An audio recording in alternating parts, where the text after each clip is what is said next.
Welcome to LOA Today. Walt Thiessen and life coach Wendy Dillard here. Today is Tuesday, July the 31st, 2018, 4 p.m. Eastern Time, your second daily dose of happy for the day. And we hope your Tuesday is going really well. I know mine is definitely an improvement over yesterday, and I'm doing pretty well. I mean, there have been, Wendy, I've told you about a number of things that have gone on, particularly with the business over the last couple of weeks, and things are smoothing out. They are actively smoothing out.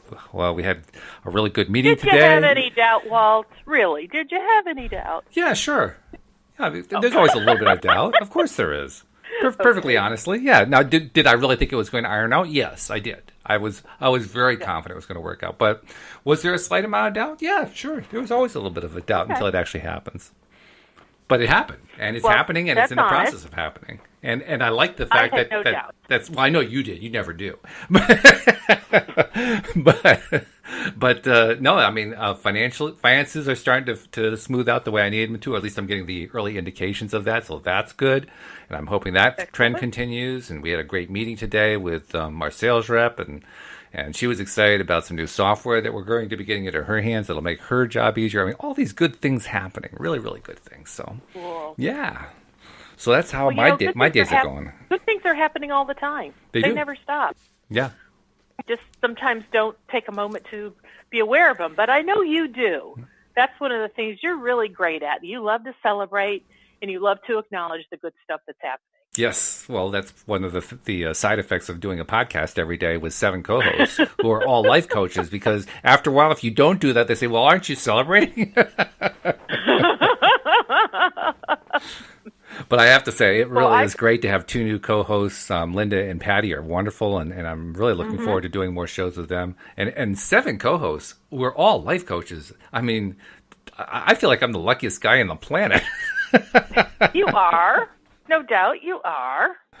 Yeah, and I know that, I was wanting to take a step back and do less shows because I really felt like I wanted to be certain that when I showed up that I would feel refreshed and ready. And I was starting to feel not like it was a burden, but just that I didn't have enough fresh and new stuff to bring to each show. And so, stepping back has been really a good experience for me. It's only been a week and a half. But I really enjoyed listening to you work with Linda and with Patty. And all of a sudden now I was like really disappointed that we didn't have an online chat so I could jump in and have conversation with you and have comments. And I went, Wendy, it's okay. Well, you can. I mean, you can just hook into the Zoom platform. You can chat through there. I'll see that every time. I can, but I was running around my house, just listening. And so, well, that makes it kind of hard to chat at the same time. You're right. That's a little bit tricky, unless you're a really fast thumb typer on your mobile device. And I'm not. And you're not. Okay. So we'll skip that one. But I'm really looking forward to hearing more from Linda and Patty. I think they have a lot to bring to the podcast and a lot to bring for listeners. Very diverse and different perspectives. And I just really enjoyed it. And I'm anticipating listening so I can learn from them as well. Yeah. Oh, yeah. I mean, that's the beauty of doing this, because, I mean, I get the most because I get to talk to all of you guys. I get to learn from all of you. But listeners, of course, get the same thing. And, I mean, there's just, when you have that many perspectives, oh, my goodness, all of the nuances you can pick up, the new ideas, the new concepts, the new ways of looking at things, it's just mind-blowing. And it's wonderful. I like it. Yay! So I'm glad I'd love to share. Well, go ahead. No, I was just going to ask you what you're about to say. Go ahead and say it. Oh, okay. Well, I was going to say I'd love to share kind of some of the fun stuff that I've been experiencing. I've now officially given my resignation to my day job. Hooray! And so Project X is absolutely moving in a forward trajectory. Fantastic. So I gave my resignation last Tuesday. And my boss needed to get a few ducks in a row with HR. And so today he put out an email to my whole team, letting them all know that I was moving on. And I have to tell you, how he wrote what he wrote was so beautiful. It's like and they aren't even words that I said. Yet he captured exactly what was going on for me. And so it's like he took the essence of what I shared with him and just put it out in a really beautiful way. And it felt somewhat tributary to me, like as in a, thank you for doing all that you've done. He said something like, Wendy's leaving the family, which I do think of, my company as a family. And, oh my goodness, the emails started pouring in, and I was working on training the gal who's on my team who's going to handle all my stuff until they hire somebody to replace me. And so I just kept telling her, I said, oh my God, more emails are pouring in, they're pouring in. And there was a point at which finally I was done with the training. So I went and I started reading the emails from my team. And the sentiments were so sweet, so loving, so kind. I kind of like hit a patch where there were 3 in a row, and I just started boo-hooing. Oh, wow. Because I was so touched. I just so touched. And it wasn't just like, wow, you're going to be missed, and, you have big shoes to fill, and blah, blah, blah, and what are we going to do on our team? But there were so many personal comments about me and about what I have meant to them. And I'm like, oh my gosh, this is the part I knew at some point could possibly happen. So it's begun, and I now have 13 and a half work days left. Well, not even a half, 13 plus a few hours left. The clock has started. It really has. And, in advance of this notice, I had reached out to probably about 10 different individuals who I wanted them to hear it from me first and not in a mass announcement. Right. Mm-hmm. And I have gotten so much support. Nice. Not one person has said, are you really sure? Or how are you set up financially? Or have you done this before? Or, you can always come back if it doesn't work. I mean, really, I always expect somebody to have something negative to say, because that's just, the law of averages. But we work with the law of attraction. And I don't think the law of averages applies when you're living a life deliberately with the law of attraction. I think you're right, because actually. Even this exodus that I'm making, and even the response of those that I have been working with, in a sense, I've been basking in the pleasure of knowing that the people I work with care about me. They want the best for me. They support me. They want to encourage me. They want to inspire me. And oh my gosh, that's exactly what's happening. And I'm like, wow. And what today has done for me, it's actually expanded my vision. It's expanded my own personal sense of empowerment. Because it's one thing for me to feel, I don't have any fear about the future. I feel good about where I'm going. I love the vision that I have. And it's great that I have that. But to know that there's so many people that are on board with that with me, and they want to stay in contact with me, and they want to know how things go for me. And I've had so many say, if there's anything I can do, please let me know. Now, that's a common thing that people say, right? Sure. But in my line of work, I work in an IT field with everybody I work with is an executive and has been, do you know what the C-suite is in a corporation? Yep. Mm-hmm. So for those who don't know, the C-suite is the CEO, the CIO, the CTO, the COO. They're all the top officers. They're all the officers of the company. Mm-hmm. Well, every person I work with has been one of those positions or more than one of those positions. And in the company they work with me in right now, they actually have become advisory coaches to other people who are in the C-suite. Mm-hmm. And so I work with the most intelligent people I've ever worked with before. And I know and I've in my email responses to them, I've thanked them for their kind words. And I say, and don't be surprised if I reach out to you asking for your insight and guidance about certain business endeavors. And they're all like, love it. Can't wait for you to call. Cool. And what's so amazing about this, Walt, is it was probably 2 months ago in my process as I was focusing on, creating this new career for myself, that I remember feeling a little stuck going, but I don't have the resources. Now, what that means right now, I'll say this. I'm not just going to be taking on new clients.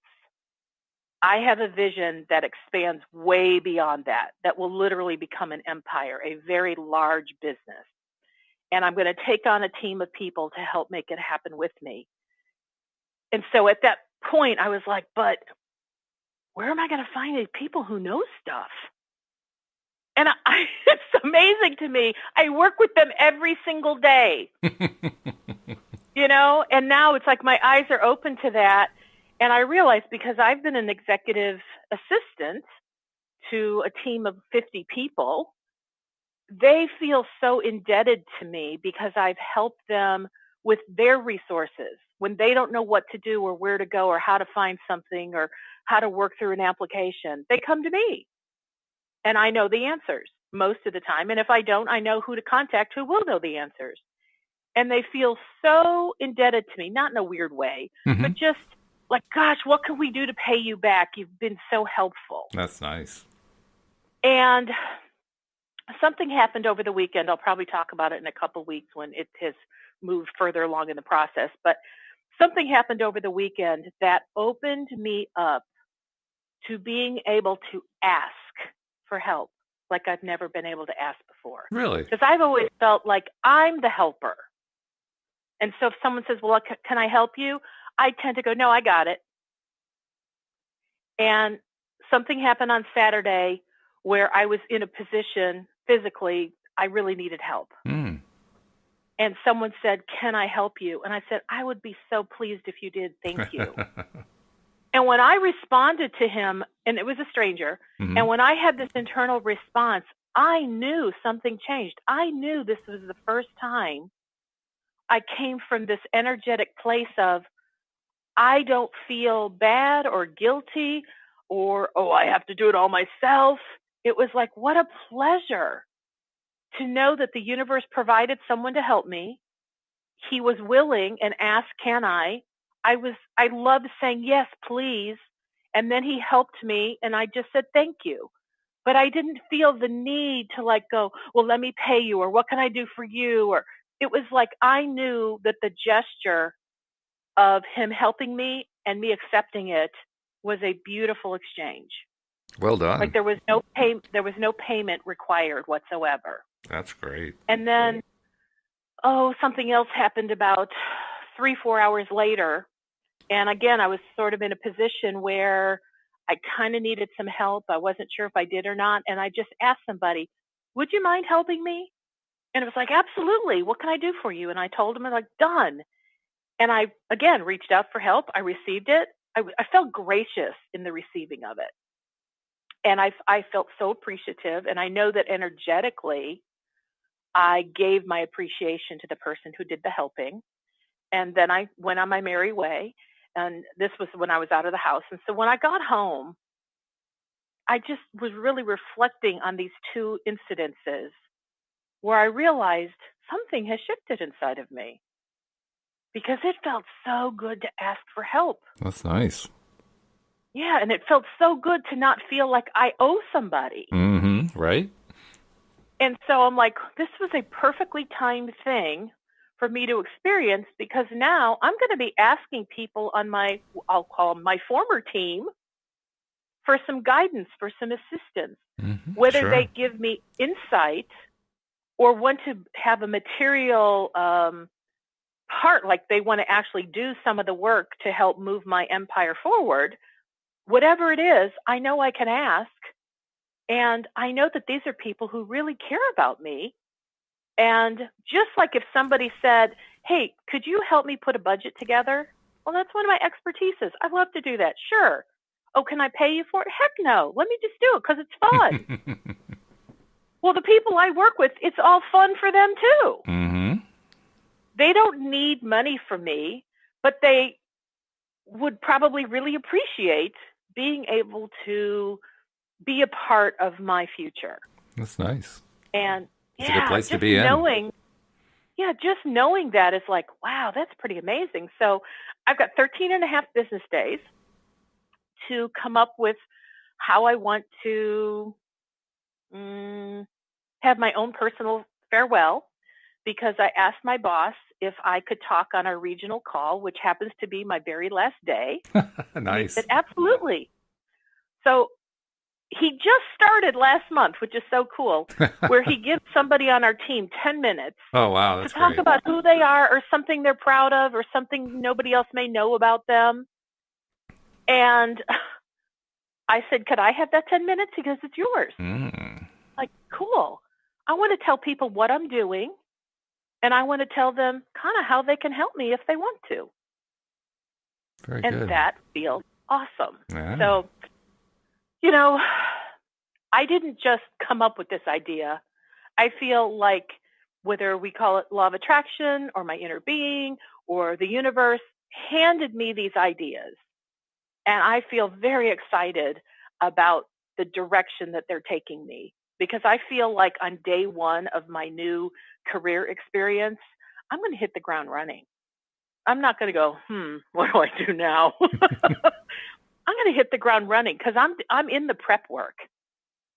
And it was funny, the gal I'm training right now to kind of work on my role until they get the backfill. She said to me yesterday, she goes, I'll bet it's going to be really hard for you on that first Monday because you won't know. She's like, you won't know what to do. You're going to miss this place terribly. And I went, no, I won't. She's like, you won't? I went, I have been imagining and preparing and rehearsing for my first day for months, my first week, my first month. I've been preparing for it for months. I said, of course I'll miss the people, but you know what? I'm not going to miss the company. I'm not going to miss the job. I'm not going to go, oh my God, what do I do with myself? I've got it all laid out. It's ready for me. And I don't even have to know the specifics of it today. I just know I've been imagining it for so long. I'm ready to go. I'm ready to go. So very good. Yeah. It feels so good. And after all of the hoopla and all of the discussions we've had about Project X. Yeah, for many months now. It's like, wow, I'm really moving there. And I'm going to keep talking about it because this is not a one and done kind of thing. Giving my resignation is just a small piece of the whole enchilada. Yeah, it's just the next milestone, right? Although I do have to take a moment, I have to tease you for a moment and just say that I think it's really, really great that Empress Wendy is going to be so kind to her vassals and serfs as she goes forward. So I just want to say that's really something I can say very, very highly of you. I so appreciate that.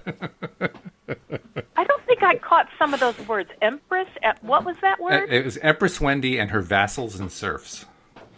I don't know what a vassal and serf is. Oh, well, you're not up on your English history, but the vassals and serfs they were like the lowest of the low who, basically kowtowed to whoever the lord of the manor was. My little sister calls that the peasants. The peasants, yes, right, the peasants. The peasants. I will be very kind to the peasants, especially because I think of no one as a peasant. But you described your empire. That's what I thought of. Oh, Empire Wendy, she's going to be dealing with all her peasants, her vassals, her serfs, her little people. Okay, let's shift that. I am the goddess of the empire. I'm sorry, I couldn't help it. That was just too much. That's okay. Well, and I love the word goddess.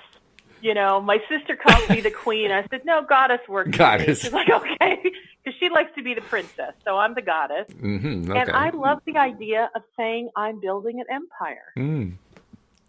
Other people have an enterprise, but there's something about an empire that just, it fits for me. So Wendy the goddess is building an empire. That's great. That's the way it is. And that's the way it is this Tuesday, July 31st. Wait a minute. I think this might be Old English. And let it be done, or let it be done. And so be it. Or, so be it. I don't know. So mote it be. Yeah. And so it is. Oh, that's funny. Well, yeah, I can tell that the excitement level is really, really high. And wow, you've had such a great experience going through this transition here. And I'm sure it's going to continue to be great until, was it 13 business days from now? Is that what it is? Or is it 13 calendar days? 13 business days. 13 business days, yeah.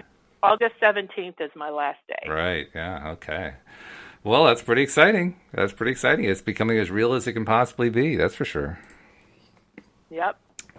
And, for a while, after I got the sense of it's time to, it's go mode, Mm-hmm. What shifted things is the last bit of fear I had about leaving the job, I cleared, meaning I got a new perspective. I found the belief that was holding me in place that was causing the fear. I changed that belief because I realized that was not true. I found the new belief, and then there was no more fear. So then the next day, I checked in. I'm like, okay, so when I think about leaving, is there any fear? And it's like, no. Nice. And I started telling people, and I'm like, okay, well now, it's really hard to go back on my word. If I tell people I'm leaving, I'm like, any fear? Nope. Tell my boss, any fear? Nope. Now the word's out to my whole team. Is there any fear? Nope. That to me is so incredibly amazing. Because that lets me know I really did the work that is necessary in order to have pure positive energy focused on where I'm going with no resistance. And high levels of confidence, too. The confidence level is really very, very high. Yeah, it's big. And that's because there's no more fear. Right. And I have such a knowing that I always land on my feet. I have, for a while, there was this security blanket with my job. And I'll share with you, this is the belief that I had that I changed. The little fear I had was, what if I don't make it financially? By staying at the job I have right now has been my financial security blanket. Mm-hmm. And I went, there have been times that I remember thinking, no job is a security blanket because we never know what's going to happen with the economy or with a company. And, I've been at companies where one day I was employed and the next day they said, you know what, we're not doing well financially. We're going to start letting people go. Sorry, we're letting you go. Yeah. So it's like a job is not financial security. But you know what? Neither is being an entrepreneur financial security. Boy, is that the truth. Yeah. So I looked at it and said, so where is my security? And I went, oh my gosh, the fact that I have a guidance system. Mm-hmm. I have an internal guidance system that I not only trust, but I know how to listen to it and pay attention to it. And I'm like, I trust that more than I trust anything right now in my entire life. And I went, I trust my guidance system more than I trust my job or that company to stay in business to keep me employed and keep the money coming in. And when I found that, my new belief was, my security is my guidance system. That's right. That trumped the job being my security. That's good. And boom, that last bit of fear was gone. Excellent. And I'm not afraid for my income. As a matter of fact, I feel like I know my inner being has said to me on multiple times that as soon as I release the income from my job, my income will soar like it's never soared before. It's just a straight up line. And I just keep seeing this vision of a straight up line. That's the trending direction of my income. That sounds lovely. Ooh, I like that one. Yeah, it's not moving slightly upward. It's not trending in an upward position. Straight up. Yeah. Straight up. Kind of like Amazon stock right now. I wanted to buy one stock, I think back in November. Share. Yeah. And yeah, one share, and it was like $1,100. Yeah. And at the time, I was wanting to spend $1,000, and I'm like, oh, that's just more than what I really wanted to put into this account. And I'm like, maybe I'll do it at another time. Do you know the last time I looked, it was at $1,700. Now that to me is like straight up. That stock went straight up. Pretty much, yeah. Yeah. So, I can't say enough about getting a comfort level and learning how to listen to inner guidance and pay attention to our feelings, because that's how you come to really understand the guidance system that we have on board. Mm-hmm. Yeah, no doubt about that. That's for sure. And speaking of guidance systems, I want to take a moment to remind people who are not yet subscribers that I can guide you to a place where you can get the subscription to all of our episodes free of charge. I mean, most of our listeners are actually subscribers. We know that from the numbers that we see. But if you're relatively new and maybe this is the first episode you've heard and you're liking what you're hearing and you want to hear more of this kind of thing, because, I mean, all the discussions that we have every single podcast episode are just loaded with all kinds of positive news and inspiration and ideas and different ways of understanding the law of attraction and so on and so forth. It really becomes worthwhile. So just take a moment to subscribe yourself, and it's so easy to do. You just go to the homepage of our website, loatoday.net, right there underneath the broadcast player where you can listen to us live. You'll see the instructions on how to subscribe. It takes about a minute. It's free. And when you're done, you'll get 45 episodes every single month coming to your smartphone or tablet or whatever device you use. And you can even join those of our listeners who are binge listeners. I was commenting to Cindy this morning, Wendy, we have binge listeners. I found that out for sure. We actually have binge listeners. Can you believe that? Wow. Of course I believe that. We have good stuff to talk about. We do. And it's not just that we have good stuff. It inspires people to learn new things. It helps them in their life become more of who they are, become more as in like they knew they wanted more. They knew they could be more. They knew their potential was wide open with possibilities. And I believe we share insights that cause people to go, I can do that too. I can do that too. It is a great thing. So yeah, please do take a moment to subscribe and then share the fact that you did it with your friends, with people on social media, so that other people can find out about us. One thing that I have been learning very clearly from talking to our listeners who I've been able to talk to, talking with co-hosts, just getting general feedback, our podcast is definitely considered by most people to be more interesting than any of the other Law of Attraction podcasts out there. And that's saying quite a thing, because there are a lot out there. A lot of them have more listeners than we have. But Patty Framo, who is now the new Monday afternoon co-host for the show, was telling me how her daughter she and her daughter were both listening to other podcasts, and her daughter was saying, I wouldn't want to listen to those. And then her daughter heard ours, and she said, I'd listen to that. And, wow. I mean, that just really gave me a lift to hear that. But it also reconfirms what I've been hearing from other sources. And it fits to me, too. I mean, when we started doing this in a really big way last November, and even for me long before that, my whole goal has been to make the podcast entertaining. Other Law of Attraction shows, their main priority is to teach, to explain how to use the Law of Attraction, to be a coach, so to speak, to and sometimes to preach, the gospel of LOA or whatever. We don't, we do that kind of like sort of on the side, but it's not our main thing. Our main thing is to entertain, and I think that's making a big difference. And our listeners are thinking so too, because we can tell just from how much they listen. So yeah. You are tuning into the best podcast on the planet on Law of Attraction. I can say that with no guile whatsoever. So let's see. Agree. We're almost done with this book, The Law of Attraction, The Basics of the Teachings of Abraham. We only got about, 10, 15, 20 pages left out of a 200-page book. Since I'm only doing 2 shows a week, it could take us longer to get to the end. Well, especially considering you and I have a history. We can start on a subtopic name, and that can be the entire podcast. We don't even get to the rest of the reading. So you never exactly know how long it's going to take to do this. But I guess I'm just noting, we have really worked our way through this book. We've gotten through 178 pages of it so far out of a 200-page book. And wow, it's pretty good. Mm-hmm. Anyway, we are in part 5 on segment intending. The subtopic that we're starting off today is called How Detailed Must My Creative Intentions Be? And as I read that, I'm thinking about what you were just talking about with Project X and with leaving your W-2 environment to go into full self-employment mode and so forth. Your creative intentions have been pretty detailed, to say the least. I mean, we've been doing entire podcasts on them. Yes, and in the beginning, they were not that detailed. They were much more generic.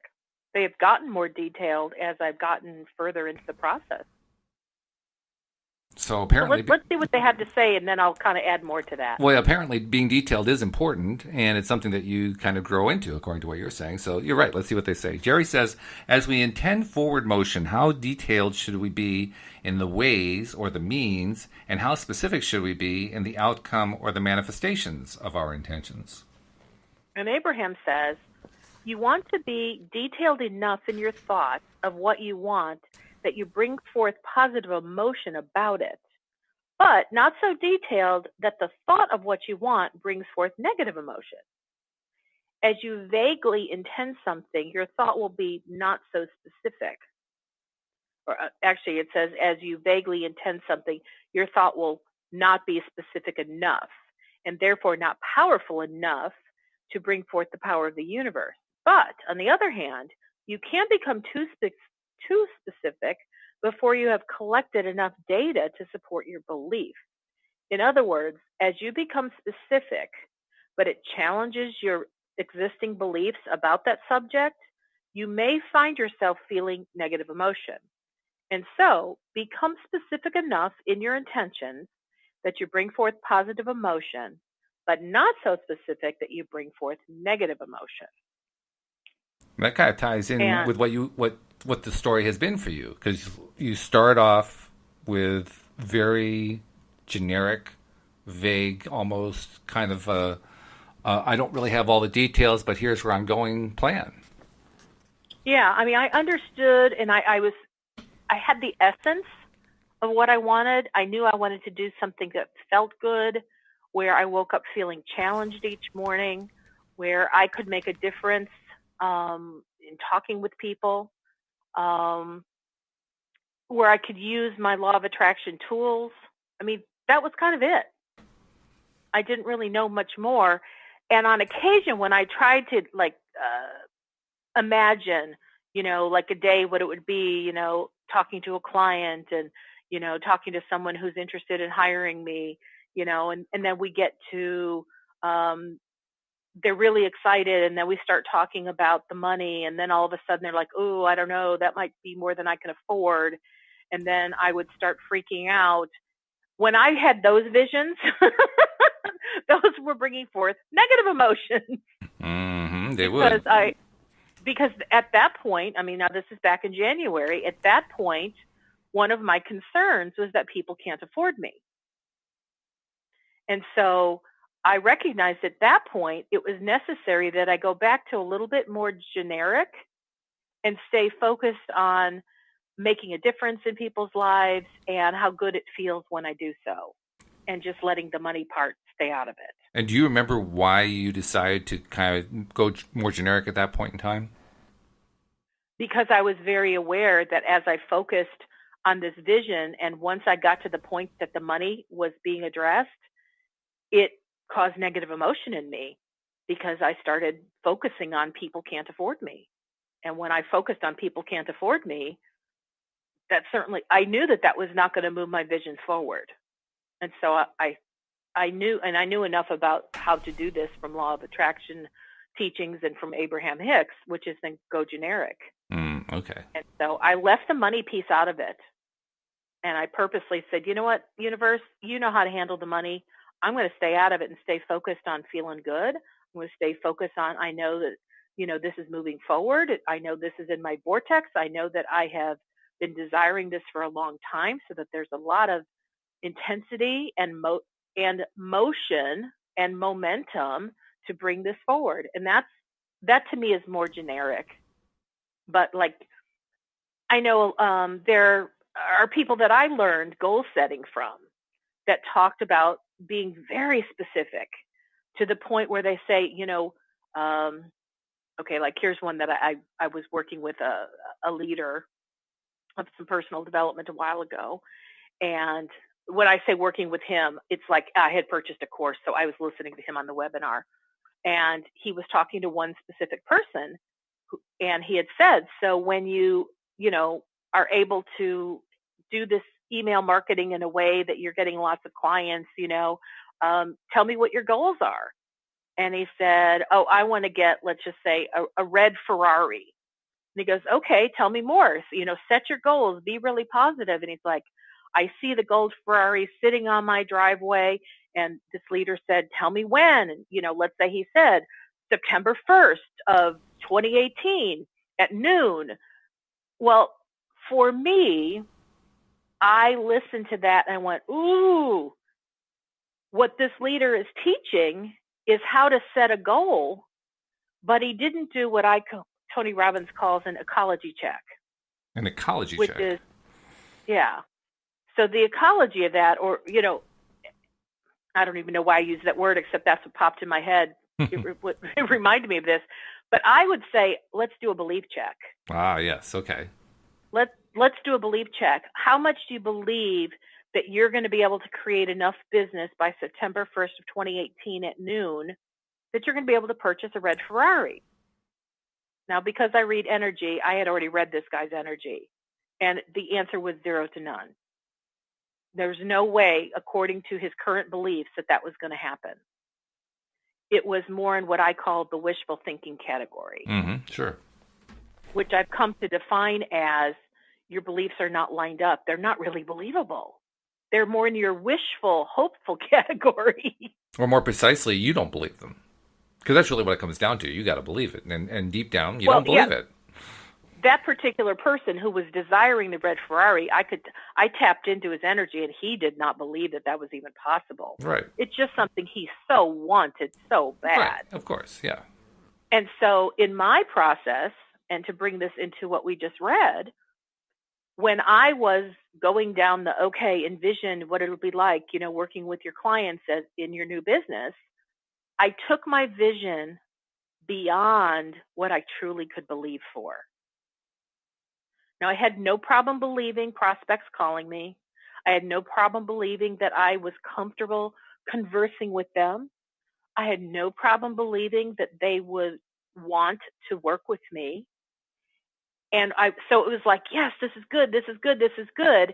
And it was like, now in my vision, I was wanting to close the sale, so to speak, where I lock in the client. And we got to the money piece. And all of a sudden, emotionally, everything went downhill. Isn't it amazing, too, how fast that can happen? Because I know exactly what that feeling is. I've experienced that myself. And it's almost like, you're feeling good, you're feeling comfortable, you're doing well, and then all of a sudden, all of the heat got sucked out of you and you're freezing cold. Yep. And I knew that once I hit that money conversation, I froze up. It didn't feel good anymore.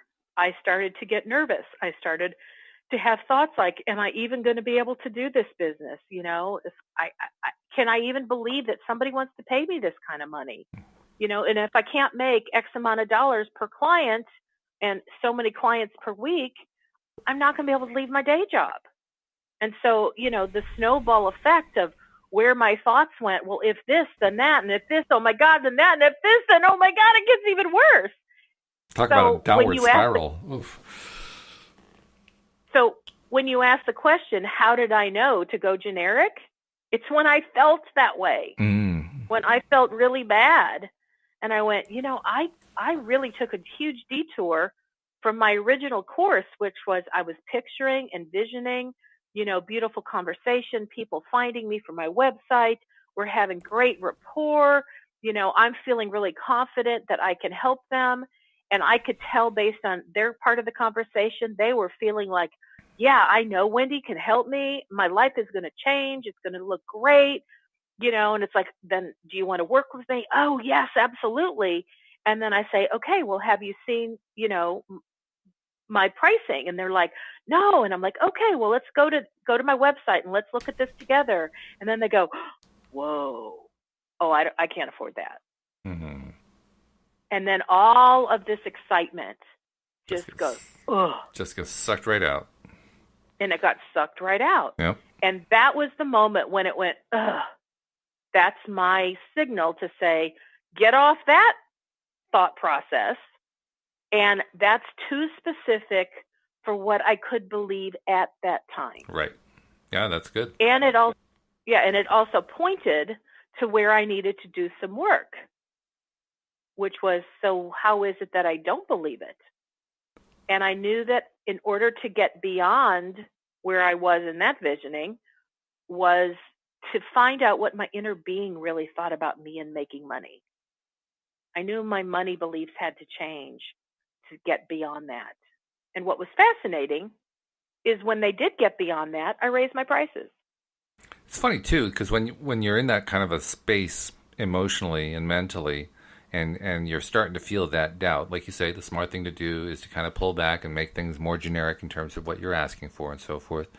But it's also about being selective about who you're talking to about it, who you're sharing with. I mean, you don't want to be, and I know you didn't do this, but you don't want to be telling the story to everybody. Oh, I just can't seem to make this work, and no matter how I think about it, no matter what I look at, there's no way people are going to pay my prices. This is never going to take off. I'm going to be, basically destitute and homeless, and that's the kind of story that just can't possibly work well, no matter how you slice that. Even if you don't believe in the law of attraction, that's just like, oh, you're just setting yourself up there. And yet it's so easy to do that. So, I mean, what you were describing about how you were handling it was perfect. It was great. I love that. It also reminded me of, I've told you a little bit about some of the things that have been going on with the gardening business.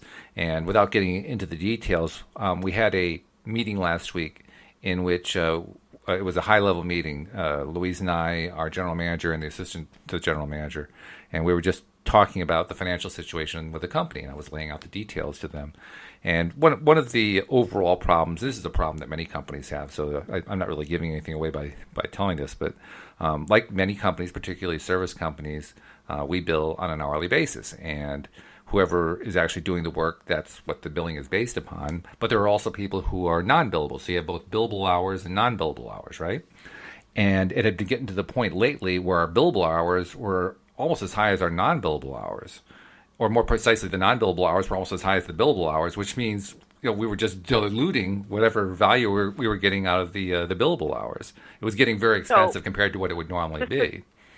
Just to bring some clarity, so like non-billable hours are like the time you put into the business, right? Because you're not physically out there in a garden making something happen. It's management time. It's people doing office work. It's the sales reps out in the field. It's stuff that you can't directly bill for, and yet all that has to be paid for. All that has to be paid for. And those non-billables were really getting high. I mean, for our business, we want our non-billables to be about 1/5 out of our billables, and at worst maybe 1/3. And over the last few weeks, they were like 80%, 90%, 100% of our billable hours. It was getting pretty scary there for a bit. So I voiced some of my concerns, and we were talking about different ways that things would be able to improve. And I already knew there were some things in place to improve it. But I also, after having laid that out to everybody, I basically asked them, how can we address this? And I took a step back, basically saying, I'm not sure exactly how to fix all of this, but I would love you guys to jump in and help do it. And so they were all giving their ideas, and we had a really good meeting. And one of the things that was happening last week is we also had some weather situations. Like, we're gardening, right? So if the weather is bad, we can't go out and do gardening. And we actually had 2 out of the 5 days where there was just quite a bit of rain, and we couldn't send the gardeners out. Well, that affects the income as well. There's no billable hours those days. So none of us were feeling really good about what was going to happen with last week's hours. Well, you know what? It turns out that after all was said and done, we stayed within that 3-to-1 ratio. We actually did better last week than any of us anticipated. And I think that happened because we just took a step back and said, okay, we can do this, we can do that. We can start believing this is going to work. Don't worry, we don't have to go down that dark road. We actually were doing things like that. We were saying things like that during the meeting. All of us were. And look what the result was. The result was we got a better result last week than we really expected we were going to get. Yeah, your point of attention shifted in such a powerful way that law of attraction responded based on what you were focused on. Exactly. And that's very exciting. Oh, boy, what a relief it is, too, let me tell you. It's a big relief. That's one of the things about running a company. When you get the company large enough and you have, we're not really huge at all. We're still a small company, but we've got something like 12, 13 people on our payroll, not counting Louise and I. When you get that many people, you feel responsible. You want to make sure that you can keep paying them and keep them going because their livelihood is coming out of you, out of what you're doing. And that responsibility can actually put pressure on you. So, I mean, obviously I'm doing everything I can to not put that pressure on myself. But nevertheless, you still have to kind of deal with that. So when you get the kind of great result we got by doing the right thing, boy, does that really feel good. Oh, it feels so good. Cool. Yeah. Cool. Yeah.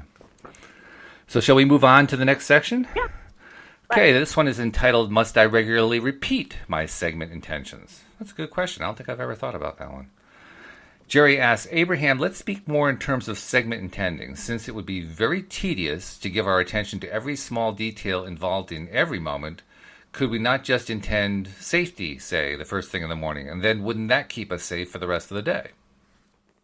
And Abraham says, it is not necessary that you intend it again and again and again, although there is value in reiterating what is most important to you at any point in time. Once you have set forth your intent for safety and you begin feeling safe, now you're at the point of always attracting safety. At any time that you may feel unsafe, that is the time again to set forth your reinforcement of safety. So in other words, the answer is yes and no. Well, and it all is based on how you feel. Yes. Yeah, that's really the common factor right there. Yeah. I don't know that I've ever really paid attention to the clarity in that last sentence, that basically once you've set your intent for something and you start feeling it, it's kind of always in motion. Yeah. That's really pretty cool to think about. So it's kind of like sometimes, and it depends on the situation, it depends on the person, it depends on somebody's knowledge of or practice of deliberate creation. But if you start with something brand new that you want and you focus on it a little bit, but you don't really believe it yet, so that means that when you feel it, it's like, it feels kind of wobbly. Mm-hmm. But if you keep, some people, if you just keep saying it, like affirmations can be absolutely fabulous if they're combined with the understanding of how you feel about them. Well, that's just it. So let's say you start with an affirmation that you don't really believe, and you just keep saying it, and you don't really believe it, and you keep saying it, and then it becomes maybe a possibility, and you keep saying it, and you keep saying it, and you keep saying it until somehow it's starting to feel reinforced, like, I'm thinking I'm believing more in it than not. And you keep saying it until you're like, yeah, I absolutely believe that.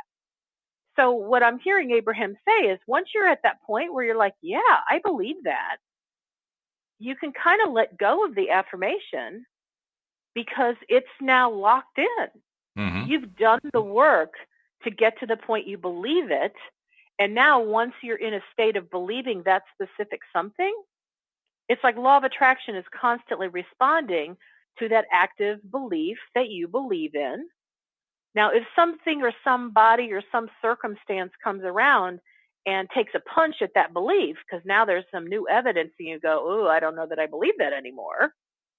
That's the point that, this passage that we just read would say, now it's time to reinforce that belief.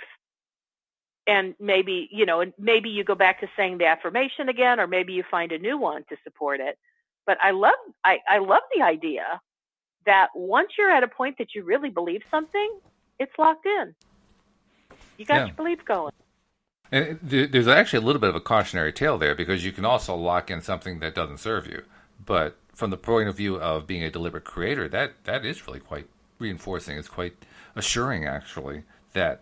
Well, first and of the whole idea is if we're paying attention to our feelings, we're not going to lock in something that's not good for us, not if we're paying attention. Not if we're paying attention, right. That's the key. Yeah. But for somebody who's not playing the rules or playing the game of deliberate creation and they're just living a life of default where the winds of life just blow them to and fro, yeah, they're locking in all sorts of crappy stuff. Mm-hmm. And they're locking in good stuff. They just don't know what they're locking in. You get a mishmash, essentially, which is what most people's lives are. It's a mishmash. Yeah.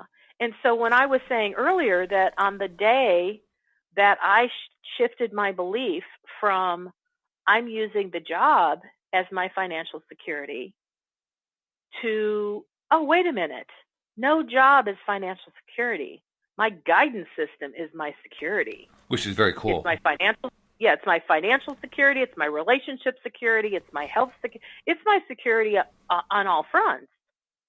It's like when I shifted to that belief trumped the old one. Oh, yeah. And that's why we all study law of attraction, right? That's why we study deliberate creation, because we recognize that what you say is true, that is the one constant for all of us at all times, our connection with who we are deep inside.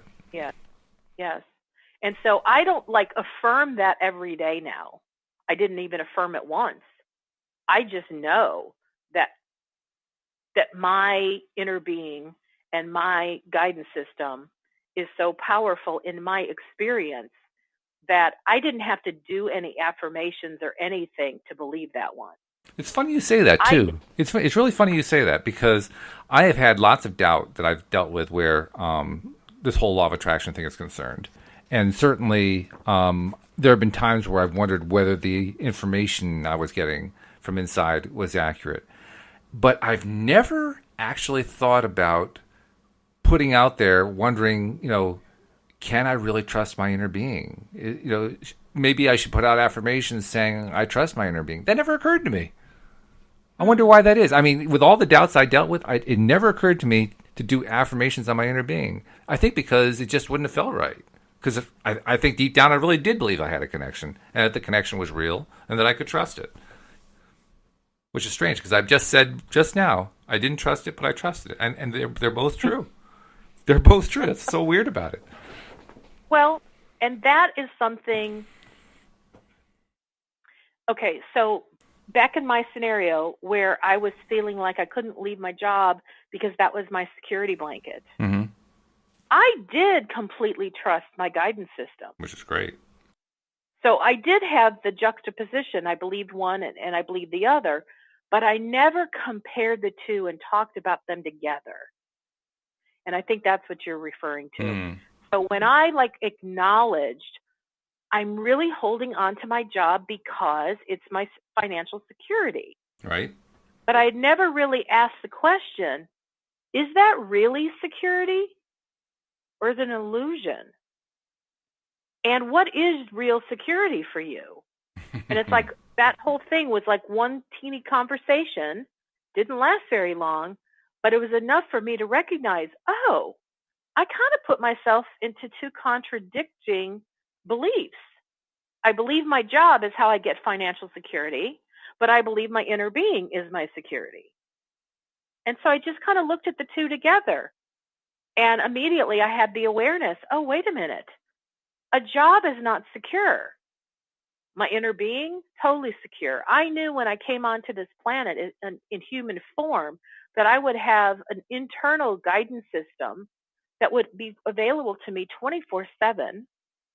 I didn't have to wait for business hours in order to check in with my inner being.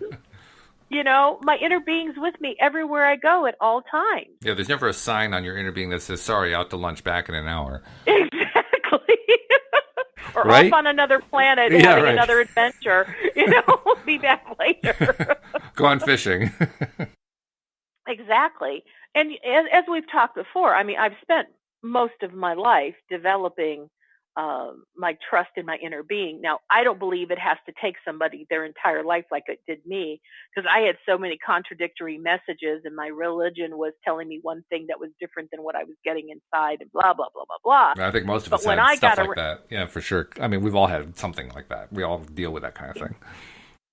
But when I started getting around people who trusted their inner beings, even if they didn't trust 100%, I was starting to pay attention to what they did and how they did it and how they recognized the signs and what the evidence was.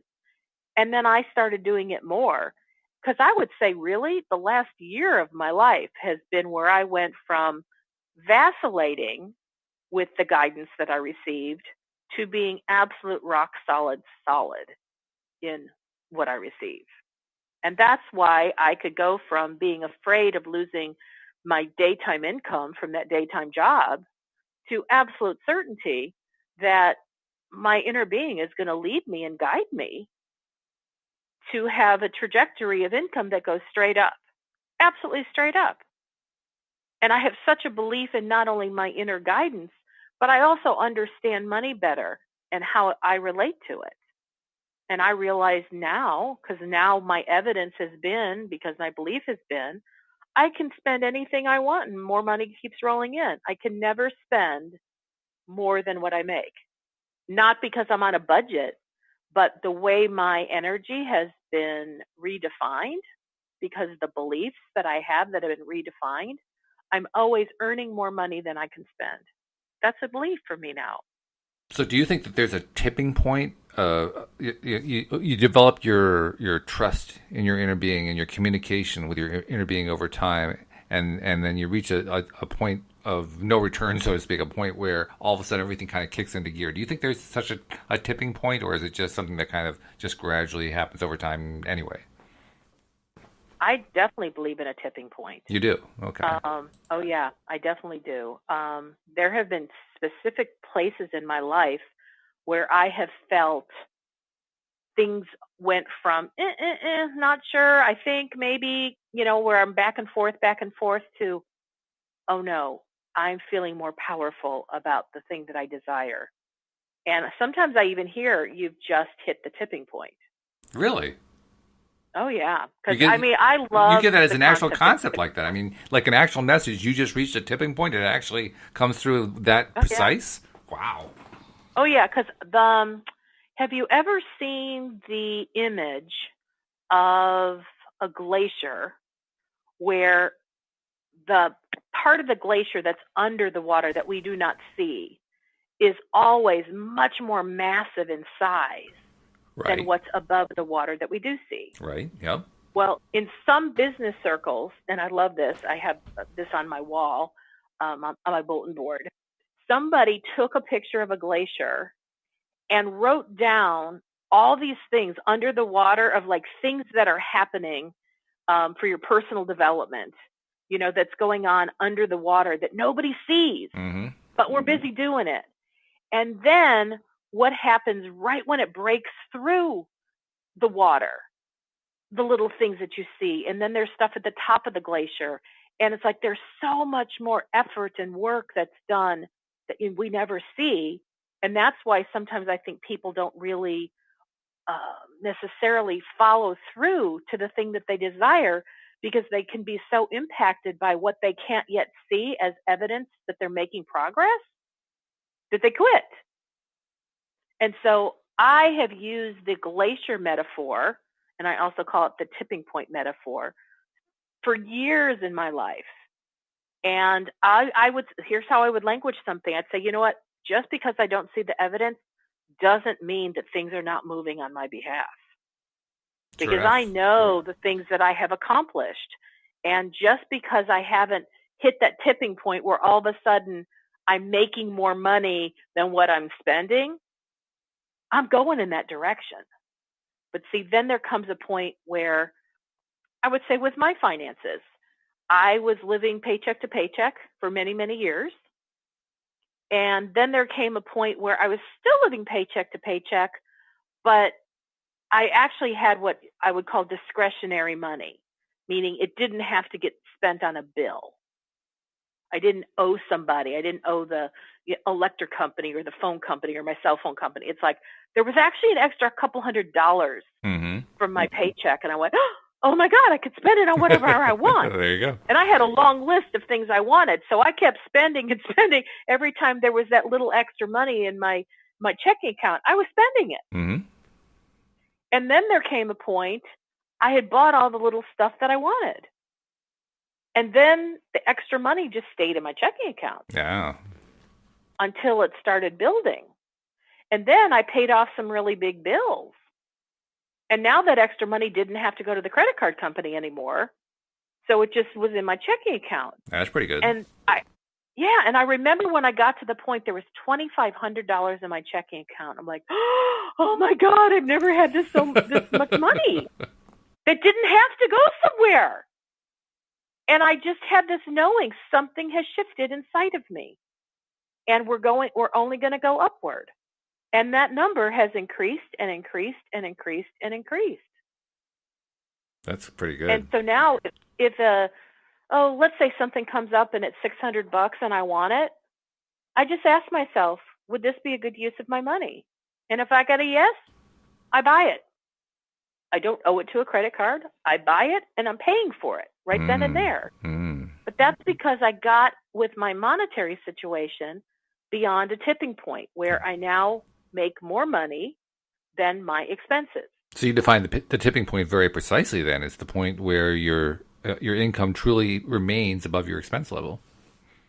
Yes, and that's where the tipping point was evidentiary for my money situation. Right. Other things are not quite as concrete. I use that one purposely because that's kind of concrete. Yeah, sure. I understand that. Yeah. But that's one that I think everybody could kind of identify with. Anyone who's ever tried to attract money, well, okay, now I know what the goal is in a sense. Mm-hmm. And I know as I exit the day job, I know how much money I made from my day job. And I have every expectation that my first month will, of my own personal income that comes into me through my new business ventures, will be equal to what I made at the job or more. Dang. Equal to or more. Wow. I mean, less than is not an option. Boy. And I believe that. I'm not afraid. Like, I'll be honest with you, Walt. If for some bizarre reason I didn't make as much as I expected, it doesn't change anything for me. Mm-hmm. Because I've got a big enough surplus, it doesn't matter. Mm-hmm. And it'll all work out probably the next month. Which helps reinforce your belief, which means that you make your belief stronger. Absolutely. So I'm way beyond the tipping point when it comes to the money scenario. Right, yeah. Okay. But I have like how much I weigh. There's a tipping point with that. There's relationship stuff. Mm-hmm. You know, like, am I attracting people that, you know, I enjoy being with? Mm-hmm. There was a time that every person that reached out to me from a dating site was someone I would never in a million years consider going out with. Yeah, you told us that story. That was funny too. But I have changed my beliefs about men. I've changed my belief, not really about them. I changed my beliefs about what I can attract. Which is and now I receive things that are much more aligned. Oh my God, I'm just looking at the time. We're like over time. Did you know that? We actually are, yes, but that's okay. I'm just going to have to do some really serious editing. I'm going to have to say thank you very much, and we'll invite you back next time here on LOA Today. Goodbye, everybody. Bye-bye for now.